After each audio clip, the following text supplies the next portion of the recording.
Lagos taught her to chase shine, but she left behind the only man who ever truly saw her. Lola was the kind of woman people stared at twice. Not because she tried too hard, no. Her elegance was effortless. She was caramel-skinned, with almond eyes that held both fire and sadness. She worked as a content manager in Ikeja, sharp with words, sharper with ambition. At 27, everyone expected her to be married. Her mother had started dropping hints in phone calls. All your mates are tying the knot to, you want to become furniture in my house. Her colleagues didn't help either. Fine girl like you. Where's the ring? But Lola had been in love once. Dio. A simple man with soft eyes and an old Corolla. He taught literature in a secondary school, and he loved her out loud. He made amala for her after work. He listened, truly listened. When her father was hospitalized, Daya was the one who stayed overnight on a plastic chair, praying. But love wasn't trending. Dayo didn't post her online. He couldn't afford beach getaways or fine dining. He gave his time, not money. And in a city like Lagos, time wasn't enough. The shift was gradual. Lola stopped replying quickly. She began to feel embarrassed introducing him at events. One day, she saw a friend post her engagement to a real estate mogul with the caption, "Soft life or nothing," and something in her cracked. Dayo noticed. "You've been quiet, so," he said, eyes full of worry.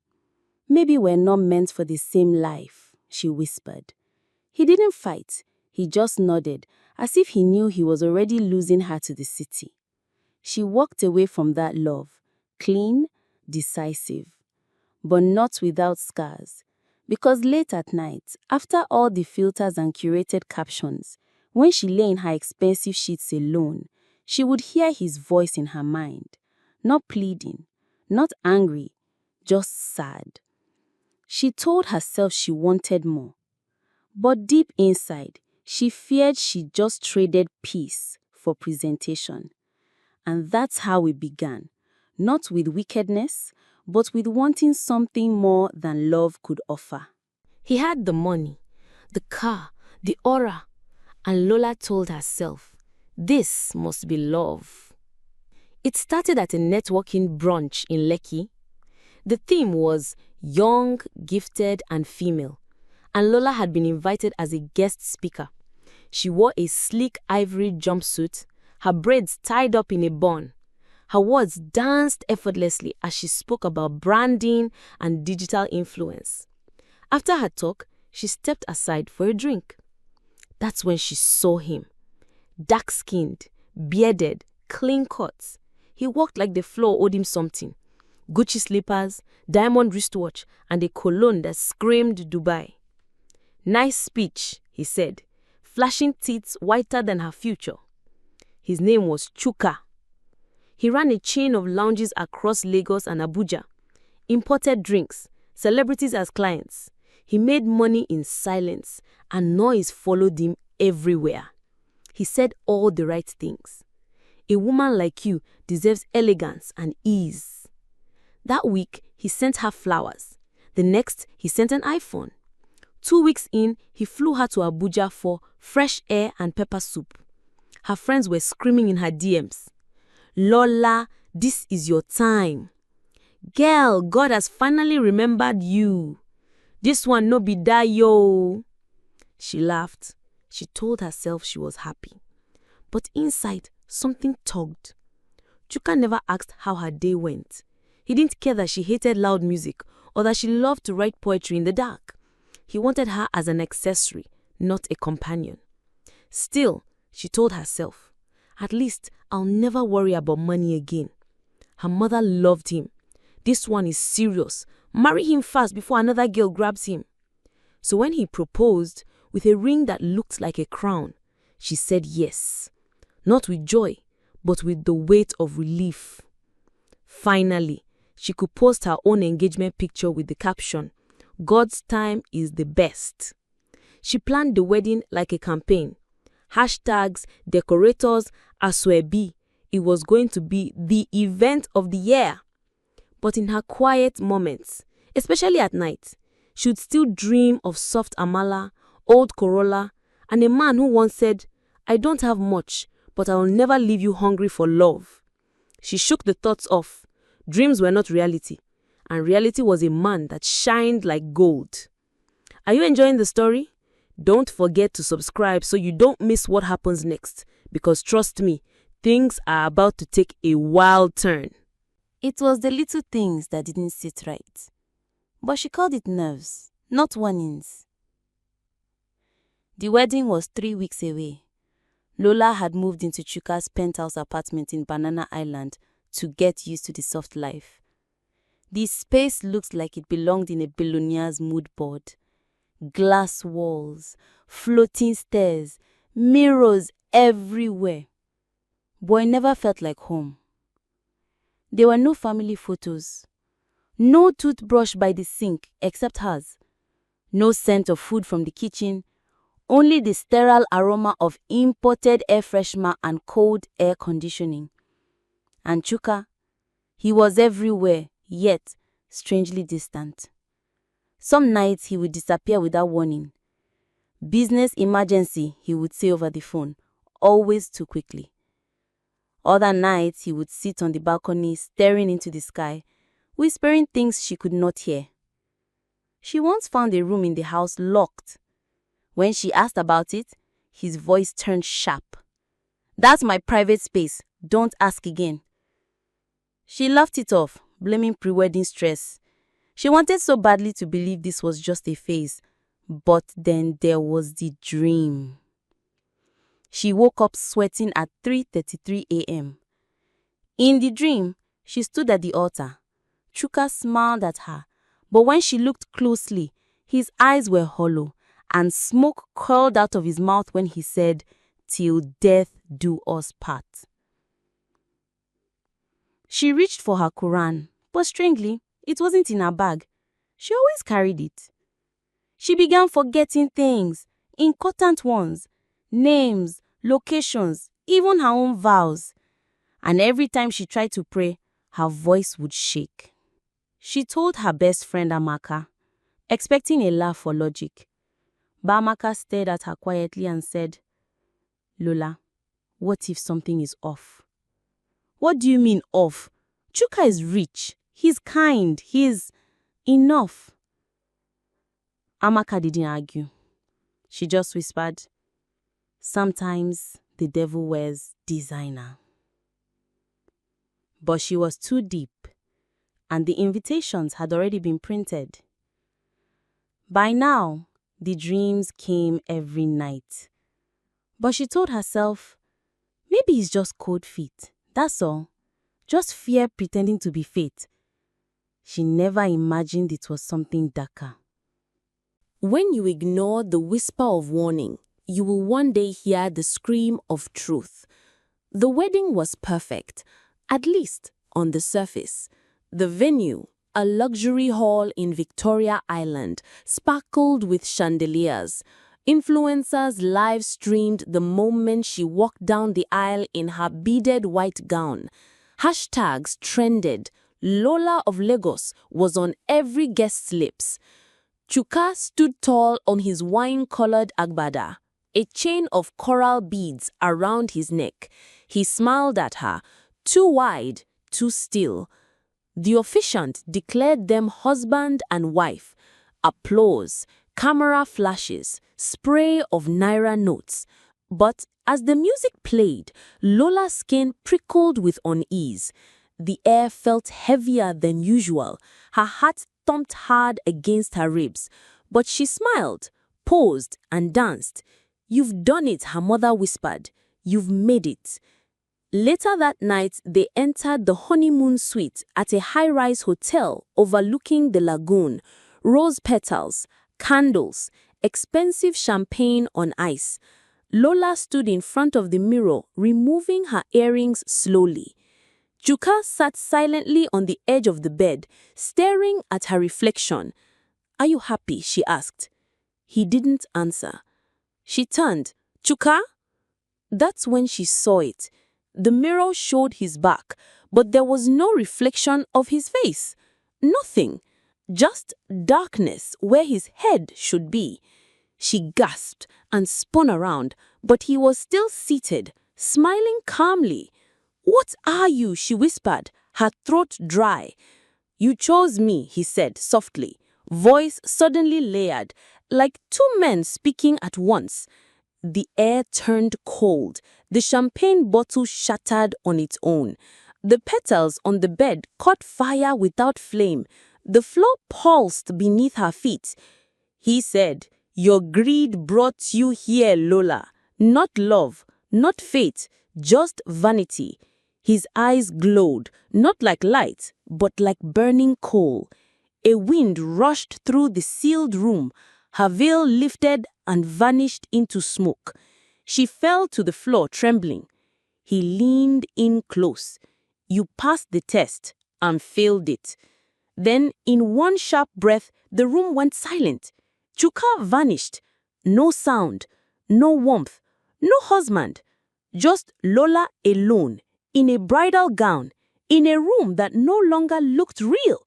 She screamed, but the scream echoed back at her as, "If this story has your heart racing, don't forget to subscribe, because what happens next will haunt you and heal you." The worst kind of pain isn't loud. It's the silence that follows the noise you thought was love. Lola opened her eyes to the sound of birds, but it wasn't peace. It was confusion. The silk sheets felt cold. The room looked empty. No candles, no petals, no sign of Chuka, not even the smell of last night's perfume. She sat up slowly, her wedding dress still tangled around her legs like a snake that wouldn't let go. Maybe it was a dream, she told herself. She rushed to the bathroom. No toothbrush beside hers, no slippers, no cologne. She picked up her phone. No missed calls, no messages. Chuka's number, invalid contact. Panic setting. She called the hotel reception. "Excuse me, the man I came in with, where is he? Room 903. A pause. "Ma, you checked in alone. No one else has been listed under this suite." Her legs went numb. She stumbled to the mirror. Her reflection stared back, mascara smudged, eyes hollow. "What is happening to me?" she whispered. When she got home later that day, everything looked smaller. Her mother ran to hug her, shouting, "How was it? We saw the clips. Your husband, fine eye." Lola said nothing. She walked straight to her room, locked the door, sat in darkness, and wept. Not the kind of crying that seeks attention, but the kind that comes from realizing you've been played by something bigger than a man. She remembered the locked door in Chuka's house, the way he avoided prayers, the fact that she never met a single relative. She Googled his name. No trace, no business, no NIN, no CAC record, nothing. She called Amaka. "I think I married a spirit." Silence. Then, Amaka said softly, "You ignored love, Lola. Maybe this was a test." Lola dropped the phone. She wasn't crazy. She was punished for choosing presentation over peace, a ring over rest, flash over faith. And in that moment, she felt the weight of every ignored whisper, every silenced instinct, every dream that had tried to warn her. She had climbed a staircase built from vanity and found nothing at the top. When you reach the end of yourself, you either collapse or you kneel. Lola didn't leave her room for 2 days. No makeup, no updates, no captions. She deleted her wedding pictures, turned off her phone, cried until her throat burned. She had never felt so foolish, so exposed. but pain has a way of waking up your spirit. On the third morning, she bathed, wore a simple Ankara gown, and walked out of the house, barefaced and barefoot, to find answers. She went to her late grandmother's church in Mushin, the place where she once sang hymns as a child, where she used to feel peace before the noise of Lagos drowned it. The old prophetess recognized her immediately. "Ah, Omotayo's granddaughter. I saw you on Instagram in wedding gown. You looked happy." Lola's voice cracked. I wasn't. They sat in silence for a while. Then Lola told her everything. The sudden wealth, the gifts, the disappearing man, the wedding night, the mirror. The prophetess nodded slowly. Spirits don't always come to harm. Some come to test. He didn't touch you, did he? Lola shook her head. He vanished. The woman exhaled. You are not married to a man. You are married to your own reflection, your desire. That spirit was an echo of what was in your heart. He came to expose it, not kill you. So it was my fault? Lola asked, voice trembling. No, it was your choice.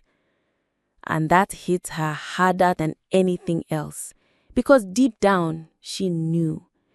She remembered the way Dayo looked at her like she was the only woman alive, the way he prayed with her, the way he showed up without wrapper or Rolex, just love and loyalty. She chose the photo over the feeling, the show over the soul. The prophetess stood, placed her hand on Lola's head, and whispered a prayer that felt like fire and peace at once. You will not die from this, but you will not forget it either. Let this wound become your wisdom. Lola wept again, but this time, the tears felt clean. Lola moved back to her small apartment in Ogodu. The marble floors and full-length mirrors of Banana Island were gone. So were the champagne nights, the hush money transfers, and the followers who once envied her ring. She had lost the man, the fame, the illusion. But she had found something deeper, herself. The first few days were quiet, painfully so. No congratulatory calls, no vendors to manage, no photos to edit, just stillness. She bought herself a mirror, not the big glossy ones, but a simple handheld oval mirror from the roadside. She placed it by her window. Every morning, she would look at it and ask, who am I when no one's watching? At first, there was shame, but soon came grace. She started journaling. She fasted. She read. She apologized to people she had ghosted in her climb. She called Dayo, not to beg, but to say thank you. You were the one thing that was real. And I'm sorry I didn't see your worth when it mattered. Dayo had moved on. He was engaged now, happier, wiser. But he told her something that stayed with her. Lola, you are chasing a version of yourself that didn't even exist. I just wanted to love the real you, but you didn't want her yet. She ended the call, not in tears, but in release. She wasn't the same Lola anymore. Not the girl blinded by diamonds. Not the one who needed validation through lace and location tags. She had lost the fantasy, but gained something richer. A new clarity, a new voice, a new mirror. She was no longer trying to be seen. She was learning how to see herself. It had been 9 months since the wedding that never was. The whispers had died down. The trending posts were buried under new hashtags. Life in Lagos had moved on, but Lola hadn't been left behind. She had just taken a different path. She began teaching digital storytelling part-time, helping other women tell their truth, not just package their pain. She stopped chasing the next big moment. She started watering the present. People asked if she regretted it all. She smiled. No, because the fire didn't kill me. It refined me. She no longer entered rooms needing to prove she was enough. She walked in as someone who had learned the hard way and survived. One Sunday evening, she stood before a group of young women in a small hall in Yaba. She told them her story. Not the glamorized version, but the raw one. The one with the pain, the greed, the spirit and the silence. They listened, wide-eyed, breath held. You may not all meet a spirit in a wedding gown, she said, smiling faintly. But every day, you are choosing between peace and presentation. One will fuel you, the other will feed your followers. She paused. I hope you choose well. When she walked out that night, the air smelled of rain, and for the first time in a long time, she didn't feel alone. She felt whole. Not perfect, not soft life, just whole. And that was her healing, not in marrying status or even finding love again, but in finding herself. If this story touched something in you, don't keep it to yourself. Subscribe for more stories that reflect our truth, our flaws, and our growth. Because sometimes the best love story is the one where we come back home to ourselves.